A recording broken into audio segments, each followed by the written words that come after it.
జగన్మోహన్ రెడ్డి గారి ప్రభుత్వ హయాంలో తీసుకొచ్చిన ప్రభుత్వ మెడికల్ కాలేజీలు, దాని అనుబంధ ఆసుపత్రులను ప్రైవేట్ ఆజ్యమాయిషులకి తీసుకెళ్లాలి అని చంద్రబాబు గారు తీసుకున్న నిర్ణయాన్ని వైసీపీ వ్యతిరేకించుకుంటూ 1,04,11,136 సంతకాలు సేకరించింది ప్రజల నుండి. ఇవన్నీ కనుక ఆ గ్రామాల నుంచి నియోజకవర్గానికి, నియోజకవర్గం నుంచి జిల్లా కేంద్రాలకు, జిల్లా కేంద్రాల నుంచి తాడేపల్లిలోని వైసీపీ కేంద్ర ప్రధాన కార్యాలయానికి చేరుకున్నాయి కదా. సో వాటిని జగన్మోహన్ రెడ్డి గారు ఈరోజు జెండా ఊపి వైసీపీ కేంద్ర కార్యాలయం దగ్గర రాజ్ భవన్కి పంపించారు. అదే గవర్నర్ భవన్, లోక్ భవన్ అని మార్చారు. లోక్ భవన్కి పంపించారు.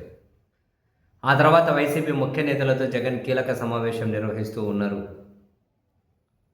అండ్ ఆఫ్టర్ దట్ గవర్నర్ గారిని కలిసి ఈ ప్రభుత్వ ప్రజా వ్యతిరేక నిర్ణయాల మీద జగన్ గారు మాట్లాడబోతూ ఉన్నారు గవర్నర్ గారితో. అయితే ఈ క్రమంలో ఈ చంద్రబాబు గారి ప్రజా వ్యతిరేక నిర్ణయాలను వాళ్ళ సొంత ఊరు నారావారిపల్లె కూడా వ్యతిరేకిస్తూ ఉంది అని, వైసీపీ చేపట్టినటువంటి సంతకాల సేకరణ కార్యక్రమం రచ్చబండ పేరుతో నారావారిపల్లెలో కూడా నిర్వహించారు అని, సో అక్కడి ప్రజలు కూడా స్వచ్ఛందంగానే దీన్ని వ్యతిరేకించుకుంటూ సంతకాలు చేశారని, అవి అక్కడి నుంచి ఆ నియోజకవర్గ కేంద్రం చంద్రగిరికి, అక్కడి నుంచి జిల్లా కేంద్రం తిరుపతికి, అక్కడి నుంచి రాష్ట్ర కార్యాలయానికి చేరుకుంటే అవి ఇప్పుడు గవర్నర్ గారి దగ్గర కూడా వెళ్ళాయి అని, చంద్రబాబు నిర్ణయాన్ని వాళ్ళ సొంత ఊరి ప్రజలు కూడా ఆమోదించడం లేదు అని వైసీపీ ప్రకటించింది. బట్ దీనికంటే ముందే ఆ నారావారిపల్లిలో ఉన్న టీడీపీ నేతలు మీడియా సమావేశం నిర్వహించి మరి మా ఊర్లో ఎవరు ఈ సంతకాల సేకరణ కార్యక్రమంలో పాల్గొనలేదు అని, రచ్చబండలో ఎవరు ఈ పేపర్ల మీద సంతకాలు పెట్టలేదు అని టీడీపీ నేతలు ప్రకటించారు. మా ఊర్లో ఎవరూ పెట్టలేదు అంటున్నారు టీడీపీ వాళ్ళు.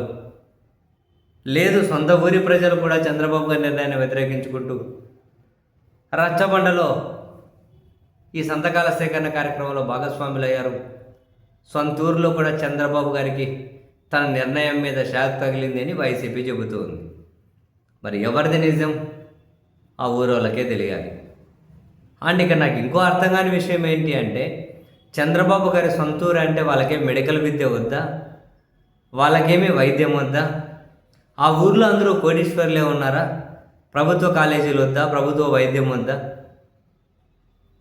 ఒకవేళ ఈ నిర్ణయాన్ని వాళ్ళు వ్యతిరేకిస్తే ఏం నష్టం వస్తుంది?